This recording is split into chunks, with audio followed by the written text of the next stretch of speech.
ಬಿಡ್ತಾರೆ, ಎಲ್ಲರೂ ಸುಮ್ಮನಾಗಿ ಬಿಡ್ತಾರೆ. ನಮ್ಗೆ ಲಾಭ ಆಗ್ತಿಲ್ಲ, ಸುಮ್ಮನಾಗಿ ಬಿಡೋದು, ಚರ್ಚೆ ಮಾಡೋಂಗಿಲ್ಲ, ನಾವು ಗೆದ್ದಿರೋ ಸಾಕಪ್ಪ. ಆ್ಯಕ್ಚುಲಿ ಗೆದ್ದಾಗಲೇ ವಿಚಾರ ಮಾಡಬೇಕಾಗಿತ್ತು, ಇದನ್ನು ತೆಗೆದು ಹಾಕಬೇಕಾಗಿತ್ತು. ಆದರೂ ಅದಾಗಿಲ್ಲ. ಕಾರಣದ ಎಲ್ಲರೂ ಅಧಿಕಾರಕ್ಕೆ ಚರ್ಪಡಿಸುವವರು. ಇವತ್ತು ಸ್ಪಷ್ಟ ಆಗಿಬಿಟ್ಟದು ವಿರೋಧ ಪಕ್ಷಗಳಿಗೆ, ಅದರಾಗೂ ರಾಹುಲ್ ಗಾಂಧಿ ಅವರಿಗೆ. ಯಾಕಪ್ಪ ಅಂತಂದ್ರೆ ಸಹಜವಾಗಿ ಅವರು ಅಧಿಕಾರದ ಮನೆತನದಿಂದ ಬಂದಂಥವ್ರು ಇದ್ದಾರೆ, ಅವ್ರ ಅಧಿಕಾರ ಉಂಡವ್ರು ಇದ್ದಾರೆ, ಇಡೀ ದೇಶ ಅವ್ರ ಮುಂದೆ ಸಲಾಮ್ ಮಾಡ್ಕೋದಿದ್ದಂಥದ್ದು ದೊಡ್ಡ ಮನೆತನ. ಹೀಗಾಗಿ ಇವತ್ತು ಅದೆಲ್ಲ ಹೋಗ್ತಾ ಇದೆ ನಿಧಾನಕ್ಕೆ.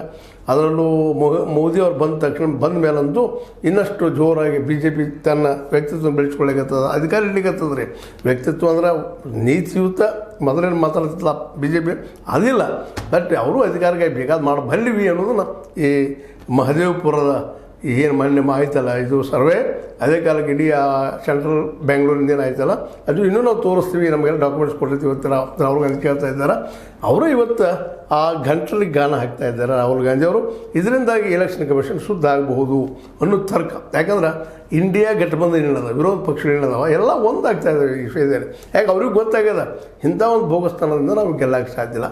ಯಾಕಂದ್ರೆ ಜಸ್ಟ್ ಮೆಜಾರಿಟಿ ಆದ್ರೆ ಸಾಕು ಅವ್ರಿಗೆ. ಅದಕ್ಕೇನು ಮಾಡ್ಬೇಕಾಯ್ತು ಅನ್ನೋದು ಈಗ ಪೂರ್ತಿಯಾಗಿ ಗೊತ್ತಾಗ್ಯದ. ತಾವೆಲ್ಲ ಬೆಸ್ಟ್ ಇರ್ತೀವಿ, ಆರಿಸಿ ಬರ್ತೀವಿ ಅನ್ನೋದು ಬಿಟ್ಟುಬಿಟ್ರೆ ಉಳಿದ್ಮೇಲೆ ಎಲ್ಲೆಲ್ಲಿ ನಾವು ಮೇಲೆ ಗೆಲ್ಬೋದು ಅಲ್ಲೆಲ್ಲ ತೊಗೊಳ್ಳೋಂಥ ಒಂದು ಸಾಹಸ ಮಾಡುವ ಪ್ರಯತ್ನವನ್ನು ಇವತ್ತು ಬಿ ಜೆ ಪಿ ಮತ್ತು ಸಂಘಟಕರು ಮಾಡ್ತಾ ಇದ್ದಾರೆ. ಇದು ಬಿ ಜೆ ಪಿನ ಮಾಡ್ತಾ ಇದ್ದಾರೆ, ಭಾಳಷ್ಟು ಆರೋಪಗಳಿದ್ದಾವೆ. ಅದಕ್ಕೆ ಅನುಕೂಲ ಆಗುವಂಗೆ ಇವತ್ತು ಎಲೆಕ್ಷನ್ ಕಮಿಷನ್ ಸರ್ ಕಮಿಷನರ್ ಏನಾಗಿಬಿಡ್ತಾರೆ, ನಮ್ಮದು ಟೂ ಒಳ್ಳೆ ಬಿ ಜೆ ಪಿ ಯಾವ್ದು ಬಯಸೋದು ಅವ್ರದ್ದಿಂತವ್ರು ಕಮಿಷನರ್ ಹಾಕ್ಯಾರ. ಮತ್ತು ಅವ್ರದ್ದಿಂತವರು ಸಹಜವಾಗಿ ಉಪಕಾರ ಮಾಡಿದಂತಹ ಈ ಒಂದು ಪ್ರಧಾನಿಯವ್ರಿಗೆ ಹೆಲ್ಪ್ ಮಾಡ್ತಾ ಹೋಗ್ತಾರೆ. ಇವೆಲ್ಲ ಬೋಗಸ್ ಆಗಿರ್ತಾವೆ ನೋಡ್ರಿ. ಇದನ್ನು ಇವತ್ತಾಗೋದು ಕಾರಣ ಅಂದರೆ ಇದು ಅಧಿಕಾರಕ್ಕಾಗಿ ಅವ್ರಿಗೆ ತಂದು ಕೊಡಿಸುವಂಥದ್ದು. ಮೂಲತಃ ಅದು ಅಮೆಂಡ್ಮೆಂಟ್ ಆಗಬಾರ್ದು.